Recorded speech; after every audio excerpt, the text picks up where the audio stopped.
RSS और BJP में ऐसे अनपढ़ लोग भरे पड़े हैं कि क्या ही कहें।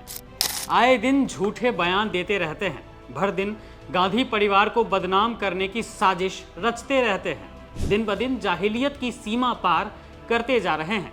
जी हाँ, भाजपा के राष्ट्रीय महासचिव और संघ के अपने बीएल संतोष आजकल देशवासियों को एक नया इतिहास पढ़ा रहे हैं। उनका दावा है कि पंडित जवाहरलाल नेहरू ने संसद में वीर सावरकर को श्रद्धांजलि नहीं देने दी थी।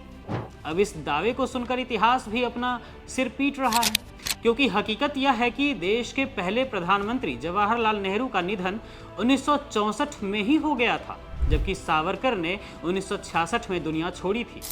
यानी जिस वक्त सावरकर का निधन हुआ, नेहरू जी इस दुनिया में थे ही नहीं। तो भला जो इंसान 2 साल पहले ही दुनिया छोड़ चुका हो, वो संसद में आकर श्रद्धांजलि देने से कैसे रोक सकता है? लेकिन व्हाट्सएप यूनिवर्सिटी के ज्ञान पर चलने वाले बीजेपी के नेता को असलियत की परवाह कहाँ है?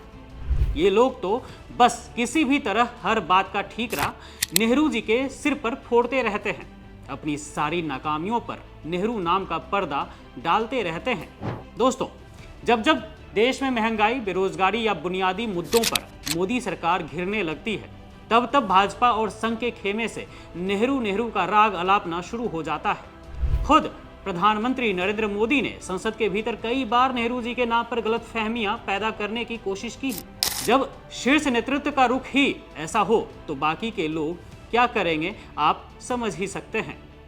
ऐसा थोड़ी ना है कि सिर्फ बीएल संतोष या मोदी जी ही। अभी कुछ समय पहले 2026 में ही भाजपा प्रवक्ता संबित पात्रा ने नेहरू जी की विरासत को एक कॉम्प्रोमाइज्ड मिशन यानी समझौतावादी बता दिया था।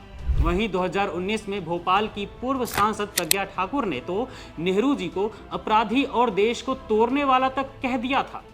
हद तो तब हो जाती है जब 2024 में केंद्रीय मंत्री गिरिराज सिंह सरेआम बयान देते हैं कि नेहरू जी ने देश के हिंदुओं को धोखा दिया। नेहरू विरोध की यह राजनीति सिर्फ बयानों तक सीमित नहीं है, इसके लिए बाकायदा सोशल मीडिया पर नैरेटिव गढ़े जाते हैं।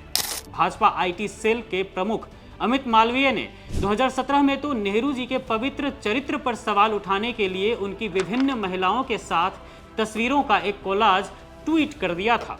बाद में जब फैक्ट चेक हुआ तो पता चला कि उन तस्वीरों में नेहरू जी के साथ उनकी सगी बहन विजया लक्ष्मी पंडित और उनकी भांजी नयनतारा सहगल थी। अपने ही बुने हुए इस भ्रामक जाल में भाजपा के नेता अक्सर खुद ही फंस जाते हैं, जैसा कि इस बार बीएल संतोष के मामले में हुआ है। लेकिन मोदी सरकार कोई कार्रवाई नहीं करती है। ऐसे में सवाल यह भी उठता है कि आखिर हर मुद्दे के केंद्र में नेहरू को ही क्यों लाया जाता है? दरअसल भाजपा की राजनीति का एक बड़ा हिस्सा नेहरूवादी सोच और उनकी विरासत को पूरी तरह से नकारने पर टिका हुआ है।